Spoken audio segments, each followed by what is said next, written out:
Assalamualaikum warahmatullahi wabarakatuh. Shalom, Om Swastiastu, Namo Buddhaya. Selamat siang yang terhormat Bapak Ibu Dewan Juri yang sudah bergabung, Bapak Dani Muhtada, MA PhD, kemudian Ibu Dr. Rofi Wahanisa, SHMH, kemudian ada satu lagi Dewan Juri, Ibu Dewan Juri yang belum dapat bergabung, Ibu Dr. Ristina Yudanti, SHMH. Serta selamat bergabung kepada seluruh grand finalis UNES Law Festival 2020, cabang karya tulis ilmiah, hukum tata negara, hukum administrasi negara.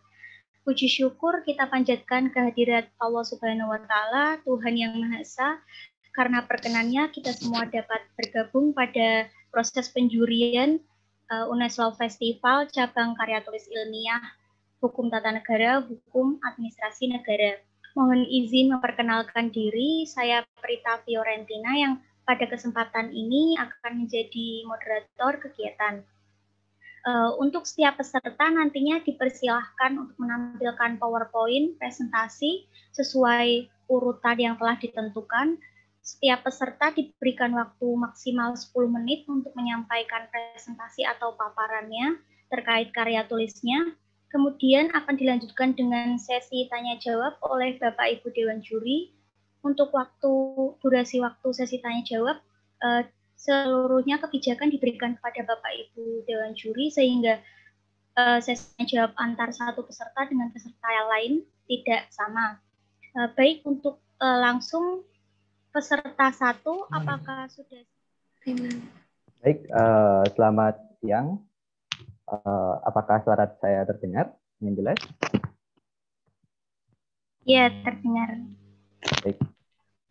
Pertama-tama perkenalkan dulu, nama saya Yudhya Sriwijaya. Saya di sini di bidang KTI HTN dari Universitas Jember.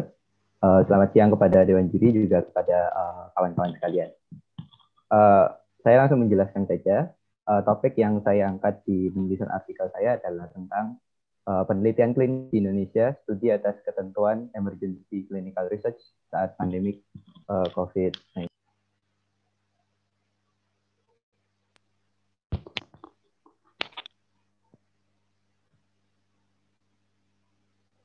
Latar belakang dari penulisan artikel saya adalah tentang wabah penyakit, yaitu suatu keadaan yang membahayakan untuk kehidupan manusia yang disebabkan oleh suatu organisme, yaitu penyakit menular. Dan penyakit menular yang sedang terjadi sekarang, wabah yang terjadi adalah tentang coronavirus 2019 atau COVID-19 yang disebabkan oleh virus SARS coronavirus 2. Salah satu penanganannya adalah pelaksanaan penelitian klinis. Di Indonesia, penanganan wabah menggunakan dasar hukum konstitusi Undang-Undang Dasar 1945, yaitu pasal 28A dan juga 28I ayat 1 tentang hak atas mempertahankan hidup dan juga hak hidup tersebut tidak dapat dikurangi dalam bentuk apapun atau wajib untuk dipenuhi. Permasalahannya adalah COVID-19 ini memiliki tingkat penyebaran yang sangat cepat, menyebabkan status kegawat daruratan internasional seperti hal yang disampaikan oleh WHO pada 11 Maret 2020 menjadi status pandemik. Menyebabkan 4 juta orang terinfeksi dan 300.000 meninggal 2 bulan setelah status diumumkan. Penggerakan upaya penanganan dilakukan dengan upaya penelitian klinis yang pada dasarnya melibatkan subjek manusia di dalamnya, yang mengangkat isu terhadap penjaminan nilai kemanusiaan dalam proses penelitian klinis, yang membentuk tata cara penelitian klinis yang pada dasarnya memiliki suatu konsep yang dinamakan konsep kegawat daruratan yang memerlukan pengecualian tertentu. Perumusan masalahnya, bagaimana penerapan aspek hukum dapat mengatur mengenai tata cara pelaksanaan penelitian klinis untuk mengatasi wabah COVID-19 di dalam kondisi tersebut, kondisi gawat darurat. Yang kedua adalah bagaimana keadaan pengaturan yang regulasinya di Indonesia pada pandemi ini. Kajian pustaka yang dilakukan mengenai hukum dan bioetika bahwa penelitian pada dasarnya merupakan suatu permasalahan di bidang kesehatan, yang pada dasarnya di bidang kesehatan itu hukum disebutkan sebagai suatu batasan minimal yang perlu dipenuhi dan pada dasarnya memerlukan nilai-nilai etika kesehatan. dasar hukum secara internasionalnya adalah Nuremberg Code 1947, yaitu yang menyatakan tentang keperluan asas moral, etika, dan konsep hukum di dalam pelaksanaan penelitian klinis yang didasarkan atas Principles of Biomedical Ethics yang berisi autonomy, beneficence, non-maleficence, dan justice berdasarkan deklarasi Helsinki pada 1904. Yang kedua adalah mengenai emergency clinical research. Penelitian klinis memiliki suatu jenis, yaitu penelitian klinis pada kondisi gawat darurat yang didasarkan atas kondisi subjeknya, yaitu kondisi di saat subjek itu dalam keadaan yang parah yang menyebabkan dia kehilangan kemandirian. Dan konsep hukum yang menabrak di sana adalah tentang informed consent atau persetujuan yang diberikan untuk penelitian itu. Kehilangan kemandirian menjadi suatu permasalahan yang memerlukan suatu pengecualian terhadap permintaan atas persetujuan serta penelitian. Yang ketiga adalah penelitian klinis COVID-19, sebagaimana disebutkan oleh Direktur Jenderal WHO Tedros Adhanom Ghebreyesus, bahwa mengetahui dan mengenali tentang wabah adalah salah satu langkah awal untuk menangani wabah yang terjadi.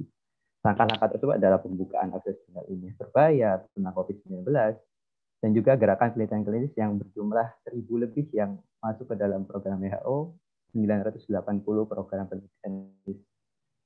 Metode penelitian yang dipakai adalah penelitian hukum doktrinal atau sama dengan penelitian hukum secara normatif, sumber hukum primer perundang-undangan, sumber hukum sekunder artikel-artikel ilmiah, pengumpulan melalui observasi non-partisipan, observasi kepada literatur, dan juga analisis yang menggunakan pendekatan perundang-undangan. Hasil dan pembahasannya, aspek hukumnya dalam melaksanakan penelitian klinis gawat darurat COVID-19 ini adalah ditujukan kepada pengaturan mengenai penelitian klinis yang menggunakan subjek manusia.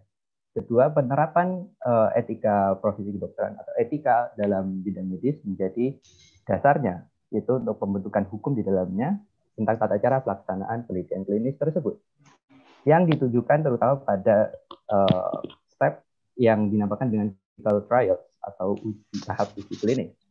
Kehilangan kemandirian pada subjek penelitian pada gawat darurat ini menyebabkan hambatan pada permintaan atas persetujuan atau informed consent, yang pada dasarnya merupakan persyaratan hukumnya, yang menciptakan suatu konsep dengan nama desperate atau persetujuan tangguhan, bahwa orang yang kehilangan kemandirian dapat dikecualikan permintaan dari persetujuan tersebut, yang didasarkan pada suatu konsep hukum yang dinamakan dengan regulatory flexibility atau suatu kebijakan diskresi atau pengecualian atas ketentuan tertentu untuk memenuhi suatu situasi tertentu pula.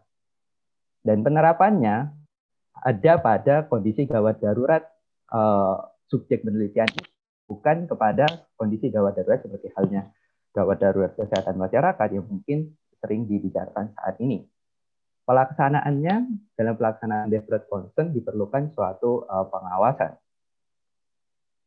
Keadaan regulasinya di Indonesia tentang emergency clinical research ini, penelitian klinis ada di dalam 141 Permenkes nomor 66 tahun 2013 tentang penyelenggaraan registrasi penelitian klinik, yang disebutkan bahwa penelitian klinis ini dilakukan pada subjek manusia, yang dilanjutkan dengan Permenkes nomor 1333 Menkes SK Romawi 10 tahun 2002 yang memerlukan persetujuan dari subjek tersebut. Namun pada dasarnya keduanya tidak menyebutkan tentang emergency clinical research. Emergency clinical research terdapat pada PP, Peraturan Pemerintah Nomor 39 Tahun 1995 pada ayat 2 huruf B, yang menyatakan bahwa ada kondisi tertentu yang menyebabkan persetujuan itu ada pada kondisi gawat darurat. Pasal 8 ayat 2 huruf B ini tidak tetap memerlukan suatu persetujuan, namun pada pihak ketiga, yang pada dasarnya tidak sesuai dengan kaidah dalam emergency clinical research atau emergency medicine, yang memerlukan suatu kecepatan untuk penolongan subjek penelitian ini dari keadaannya tersebut. Kesimpulannya adalah regulasi penelitian klinis memerlukan suatu dasar yang berbasis etika kesehatan untuk pembentukan dasar hukumnya. Yang kedua adalah penelitian klinis.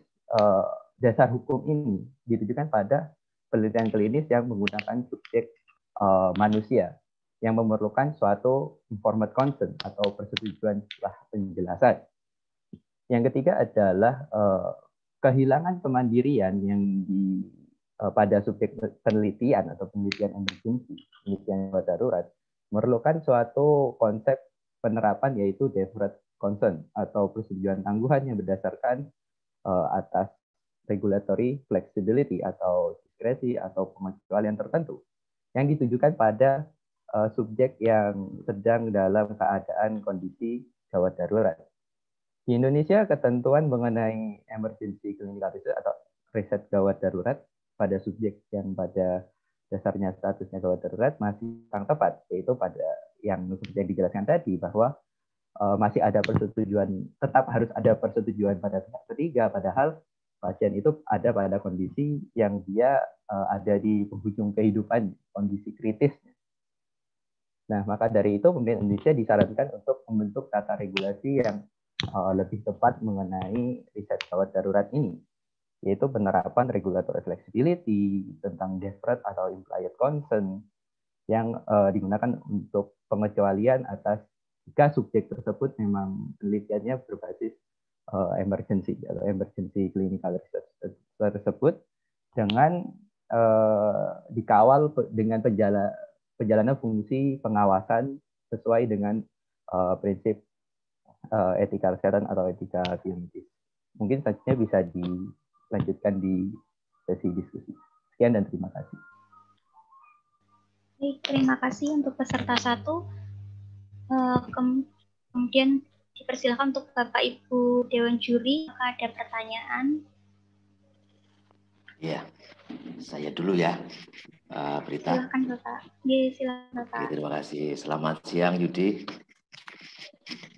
Ini kamu di Jember ini sekarang? Di rumah saya Pak. Di mana rumahmu? Di mana? Bondowoso. Oh, Bondowoso. Rereng Bondowoso, Madura atau enggak kamu? Sedikit Pak. Oke Yudi. Menarik ini penelitianmu ini tentang emergency clinical research terkait dengan pandemi COVID-19. Memang pandeminya itu merupakan suatu keadaan darurat ya. Kita mengalami wabah yang hingga sekarang belum selesai. Nah, terkait dengan papermu itu, satu hal yang saya belum tangkap telah diutarakan dengan jelas adalah konsep emergency clinical research itu sendiri. Apa itu sebenarnya emergency clinical research? Konsep emergency clinical research di dalam papermu ini maksudnya apa? Gitu. Bagaimana kamu mendefinisikannya? Apakah definisi itu sama dengan definisi yang ada di dalam regulasi? Karena kamu kan bicara tentang regulasi soal emergency clinical research. Nah, itu pertanyaan saya pertama dulu itu. Apa yang kamu maksud dengan emergency clinical research itu? Baru nanti kita bisa melihat apakah analisismu terkait dengan penerapan regulasi mengenai emergency clinical research dalam kasus ini sudah pas atau belum? Silakan Yudi. Baik Bapak, terima kasih atas pertanyaannya ya. Terkait dengan konsep emergency clinical research itu adalah suatu penelitian klinis yang menggunakan subjek manusia yang pada dasarnya subjek manusia itu ada dalam keadaan kritis atau gawat darurat. Nah, konsep emergency clinical research menjadi titik intinya adalah di saat penanganan pada pasien itu, seperti hanya di kasus COVID-19 ini, tidak memiliki metode yang efektif atau tidak memiliki metode yang pasti untuk menangani pasien tersebut. Maka basisnya adalah percobaan atau tentang penelitian klinis tersebut. Nah, yang menjadi dasarnya adalah ketika pasien tersebut kehilangan kemandirian, pada saat kondisi gawat darurat dia tidak bisa memberikan persetujuan, maka diperlukan suatu pengecualian tertentu agar penelitian klinis pada kondisi gawat darurat tersebut dapat dijalankan. Begitu. Ya, problemnya adalah apakah konsep emergency clinical research yang kamu bicarakan itu pas untuk konteks penderita COVID-19 gitu ya. Karena kan kalau misalnya dokter atau ahli virus ingin meneliti COVID-19 terhadap seorang pasien, itu kan bisa dia lakukan pada pasien yang sebenarnya tidak dalam kondisi emergensi.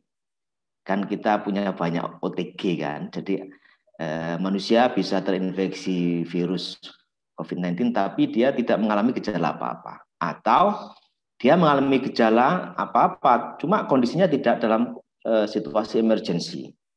Gitu. Atau dia bisa melakukan penelitian terhadap para korban yang kebetulan tidak bisa diselamatkan atau meninggal. Gitu. Artinya kan tidak harus peneliti itu mengalami atau menghadapi situasi emergensi pada penderita, ya kan?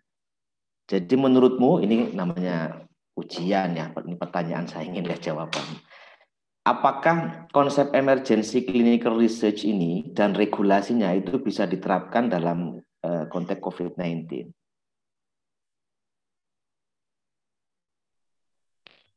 Baik Bapak. Untuk penerapan regulasi ini dapat dilakukan karena pada dasarnya penelitian klinis itu ada dalam berbagai bidang juga.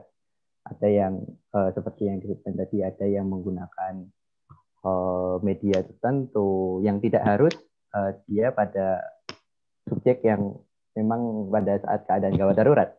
Nah, tetapi penelitian klinis itu ada yang mengenai tentang bagaimana cara menyelamatkan pasien yang dia itu terinfeksi, yang gejalanya itu menyebabkan dia pada kondisi kritis atau kondisi yang dia pada dasarnya sudah pada penghujung kehidupan. Nah, ketika terjadi hal seperti itu, maka diperlukan penanganan yang di luar konteks emergency medicine atau penanganan gawat darurat secara kedokteran. Yang pada dasarnya penanganan darurat secara kedokteran itu mereka memiliki metode yang jelas. Dan pada kasus COVID-19 sendiri, seperti yang diketahui bahwa sekarang masih belum ada penanganan yang pasti untuk itu. Maka penjalanan penelitian pada kondisi gawat darurat ini bisa dilakukan atau bisa memperlancar topik-topik penelitian berbasis intervensi yang mungkin bisa dilakukan pada saat gejala tersebut menyebabkan pasien dalam keadaan gawat darurat. Oke, ini yang terakhir ini. Kesimpulanmu itu kan mengatakan begini, ya, ketentuan mengenai emergency clinical research dalam konteks COVID-19 ini masih kurang tepat, ya kan? Karena ketentuannya masih memerlukan informed consent dari pasien, ya kan? Itu kan kesimpulanmu kan? Ya nggak, Yud? Iya, Bapak. Ya, jadi ketentuan mengenai emergency clinic research di Indonesia terkait COVID-19 masih kurang tepat karena ketentuannya masih mengendaki adanya informed consent dari pasien, ya kan? Tapi kalau menurut saya bisa jadi tepat karena informed consent itu masih bisa diterapkan untuk banyak korban COVID-19 karena mereka tidak dalam kondisi darurat. Gimana menurutmu? Begini ya Pak, untuk kondisi emergency sendiri itu kan kondisi yang khusus. Nah, informed consent sendiri memiliki dua bentuk. Pertama adalah persetujuan tindakan medis, yang kedua adalah persetujuan setelah penjelasan. Nah, persetujuan persetujuan tindakan kedokteran atau persetujuan tindakan medis itu dilakukan ketika orang itu ditawarkan untuk suatu tindakan medis, apakah dia setuju atau tidak. Nah, ketika yang kedua adalah persetujuan setelah penjelasan, yaitu persetujuan untuk mengikuti yang di luar tindakan medis. Seperti halnya ketika penelitian klinis, menggunakan penelitian klinis itu. Nah, yang menjadi topik di sini adalah untuk mengcover ketika penelitian itu ditujukan pada kondisi gawat darurat ini, kondisi gawat darurat pasien. Jadi informed consent memang diperlukan secara umum, memang diperlukan, tetapi diperlukan juga suatu platform atau dasar hukum yang perlu agar penelitian dan kondisi gawat darurat itu bisa dijalankan. Nah, pada ketentuan yang ada, persetujuan yang masih diperlukan ini bisa menghambat. Pertama adalah penanganan pasien yang dalam kondisi gawat darurat bisa terhambat. Yang kedua adalah penelitian tersebut juga bisa terhambat karena memang tidak bisa ketika regulasi ini ada, penerapannya dilakukan, maka orang itu bisa melanggar hukum. Oke, saya kira cukup dari saya. Terima kasih, Yudi. Ya, Pak. Terima kasih, Pak Denny. Kemudian dipersilakan Ibu Rofi Wahanisa atau Bu Ristina untuk menyampaikan pertanyaan. Ya, selamat siang Prita. Mungkin saya lebih dulu ya. Silakan, Bu. Oke, baik. Selamat siang. Yudi, apa namanya? Sorry.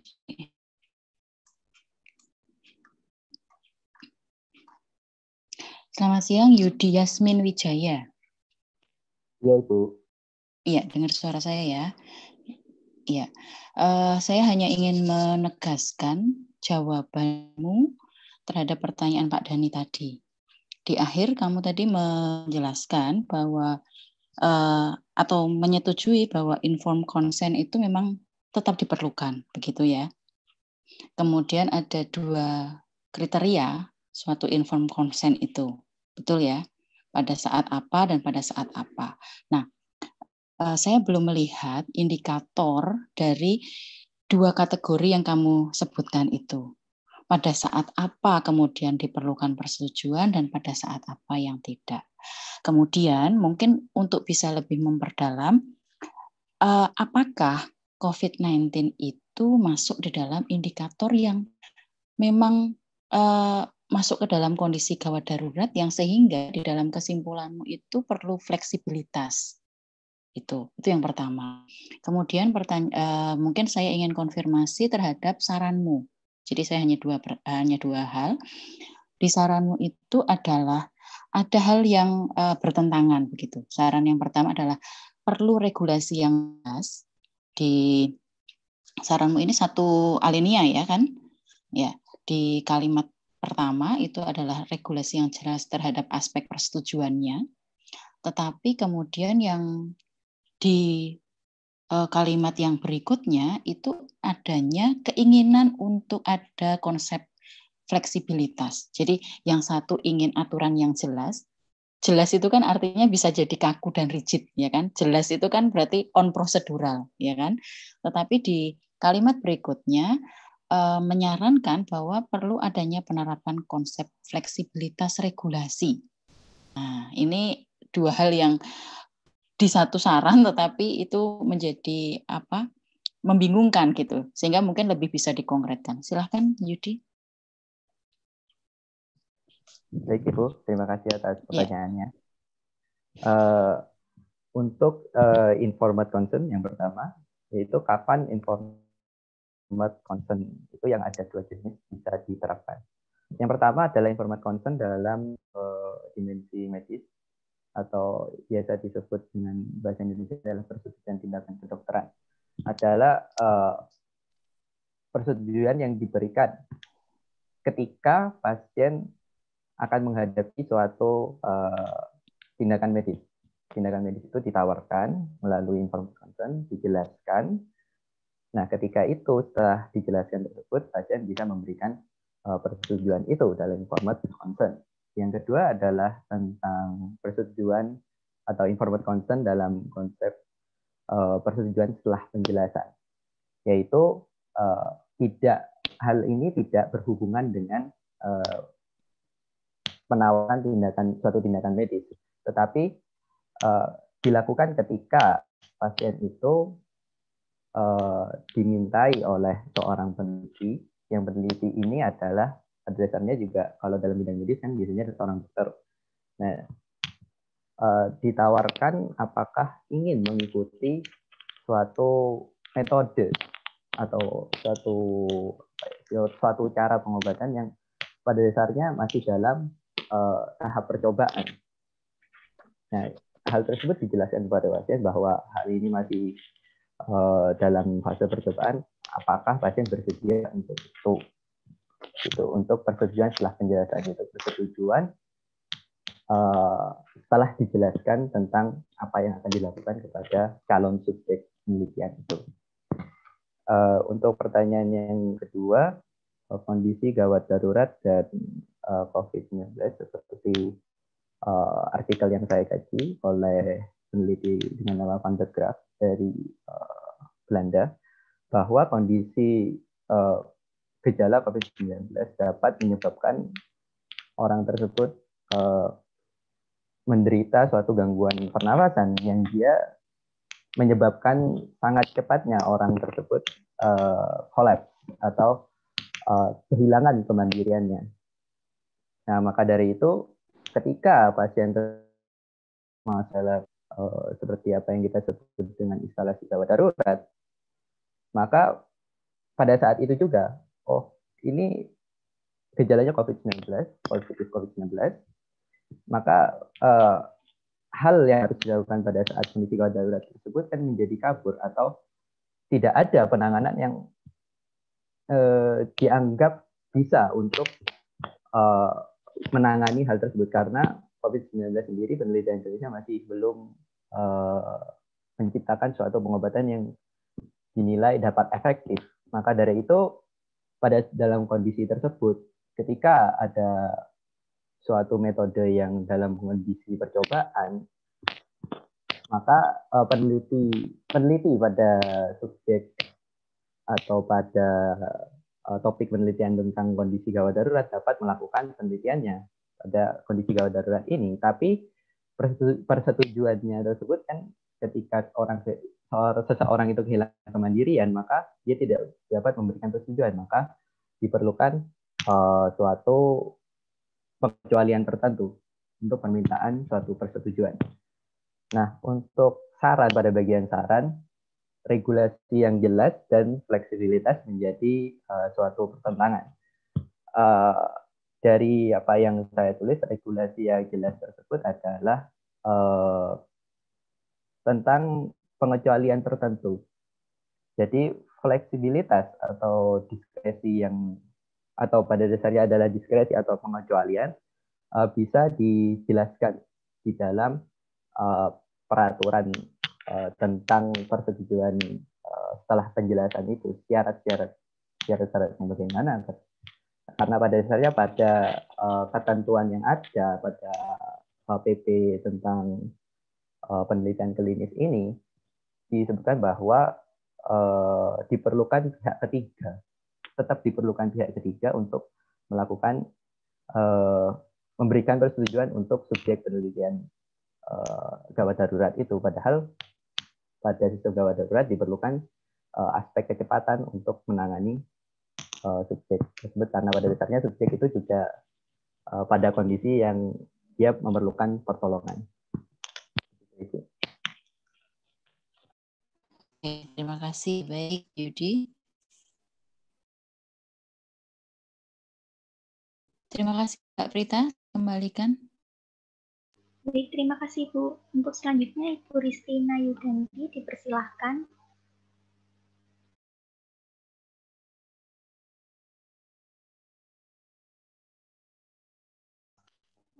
Ibu belum di-unmute.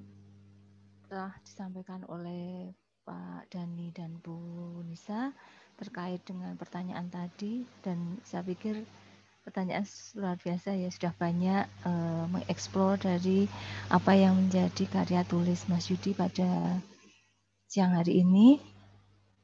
Baik Mas Yudi, ini saya mungkin agak berbeda karena saya lebih menyoroti kepada sisi hak asasi manusianya.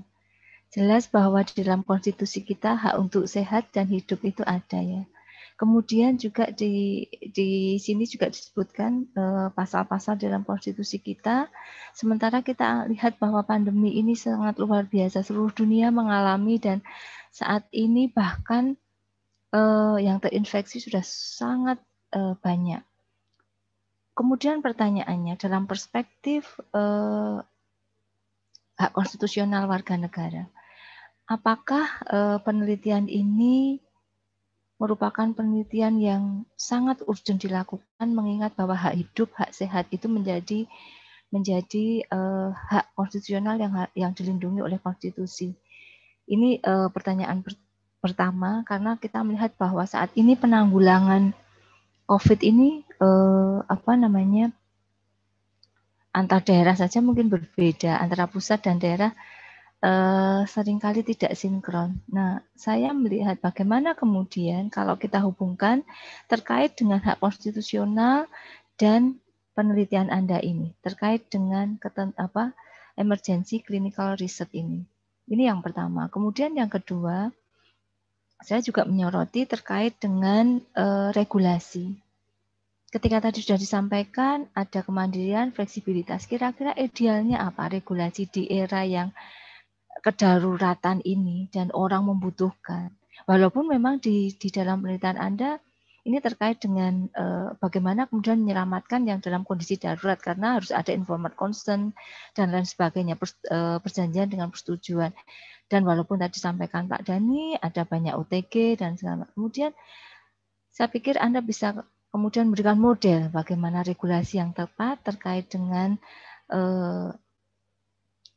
di Indonesia terkait dengan menghadapi pandemi ini, khususnya di dalam penelitian clinical research Anda. Itu saja.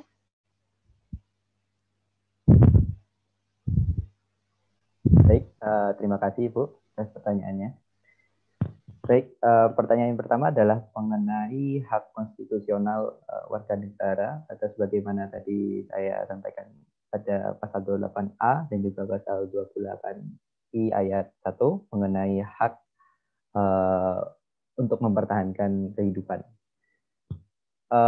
Urgensi, sangat urgen sekali, Bu, bahwa pada saat ini banyak sekali angka infeksi sendiri di Indonesia itu sangat meningkat. Beberapa hari ini juga masih meningkat. Meskipun angka kesembuhan semakin meningkat, tapi biasanya sesuai dengan kaidah tentang wabah penyakit menular, apa yang harus disoroti adalah tentang penyebarannya atau tingkat infeksinya. Urgensi atas regulasi penelitian klinis adalah percepatan penelitian. Ada pendapat yang menyatakan bahwa kondisi kegawat daruratan itu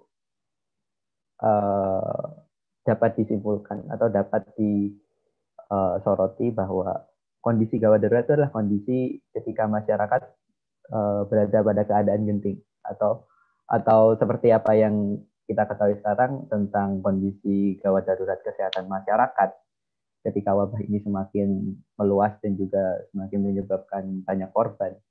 Nah, namun pada dasarnya penelitian secara gawat darurat itu pada kondisi pasiennya, bukan kepada kondisi gawat darurat yang dia itu kondisi gawat darurat kesehatan masyarakat.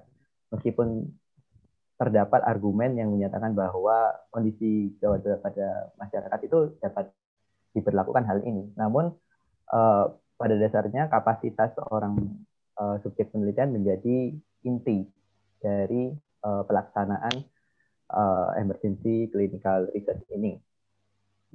Itu untuk regulasi, syaratnya adalah regulasi sebaiknya bagaimana, pertanyaannya kan gitu. Untuk regulasi tentang informed consent-nya belum mewadahi tentang keadaan gawat darurat. Terus modelnya bagaimana?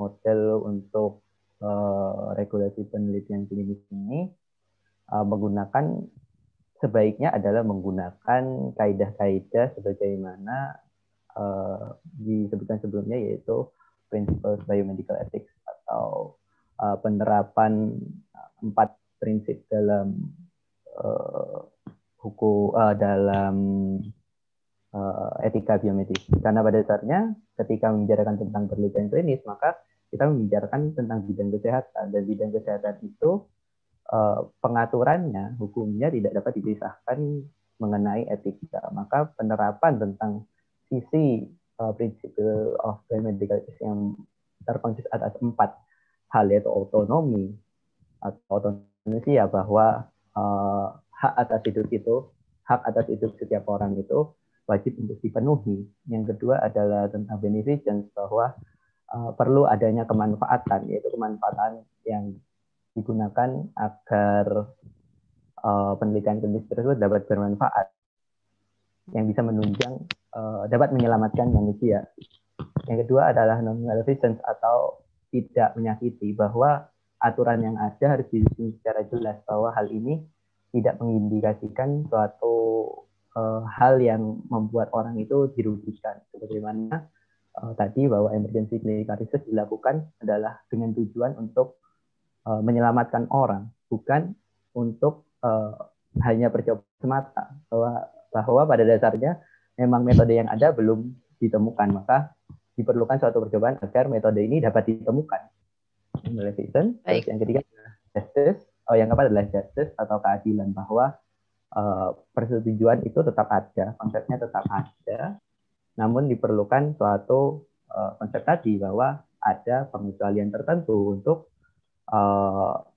hal-hal yang berkaitan dengan kondisi tertentu, seperti halnya gawat darurat, di mana orang itu pada kehilangan kemandiriannya, dia tidak bisa menyatakan persetujuan, maka diperlukan aturan tertentu, dan hal itu dapat mewadahi rasa keadilan bahwa orang yang memang memiliki kapasitas maupun yang tidak memiliki kapasitas dapat dapat penelitian tentang pengobatannya dapat dilakukan secara adil, dua-duanya dapat dipenuhi. Begitu. Ya, terima kasih jawabannya, Mas Yudi. Mungkin ini dari saya, karena terkait dengan hak konstitusional itu kan menjadi kewajiban negara untuk melakukan pemenuhan hak konstitusional, karena ini menjadi tanggung jawab negara. Dan saya melihat memang fenomenanya negara memang belum all out untuk memberikan jaminan kesehatan bagi penderita COVID-19, dan ya begitulah, makanya saya menanyakan, karena terkait hak konstitusional yang pemenuhannya harus wajib diberikan oleh negara, dan warga negara berhak atas berhak minta kewajiban yang mesti diberikan kepada negara, karena ini memang sudah diatur dalam konstitusi kita. Baik, itu saya kembalikan kepada host. Monggo, Mbak. Ya, terima kasih Bu Ristina, dan terima kasih untuk peserta 1. Kemudian lanjut untuk peserta 2.